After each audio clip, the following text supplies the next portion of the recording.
সূর্যতন্ত্রে গ্রহগুলো সবসময়ই আছে, কিন্তু আমরা সবসময় স্পষ্ট দেখতে পাই না। কিন্তু আগামী কয়েক সপ্তাহ ধরে আপনি দেখতে পাবেন। একে বলা হয় গ্রহের মিছিল, যখন গ্রহগুলো সূর্যকে প্রদক্ষিণ করতে করতে একই সরল রেখায় সাজানো থাকে। এমন দৃশ্য 1 দশকেরও বেশি সময় পর প্রথম দেখা যাচ্ছে। শুক্র, মঙ্গল, শনি এবং বৃহস্পতি একসঙ্গে মহাকাশীয় নাচ করছে। পৃথিবী থেকে আমরা এভাবেই দেখতে পাব।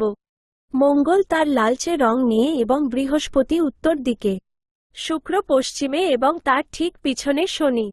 সবগুলোই খালি চোখে দেখা যাবে, তবে একটি ভালো বাইনোকুলার ব্যবহার করলে সবচেয়ে ভালো দেখা যাবে। সূর্যাস্তের পর প্রায় 60 থেকে 90 মিনিট পর্যন্ত শুক্র এবং শনি দিগন্তের নিচে নেমে যাওয়ার আগে দেখার জন্য সবচেয়ে উপযুক্ত সময়।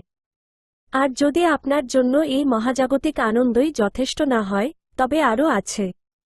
আগামী কয়েক রাত ধরে পশ্চিম দিগন্ত জুড়ে একটি ধূমকেতু দেখা যাবে। এই ছবিগুলো নিউ সাউথ ওয়েলসের অরেঞ্জ থেকে তোলা হয়েছে। এটি একটি বিরল দৃশ্য। পরবর্তী নির্ধারিত দেখা হবে 6 লক্ষ বছর পরে।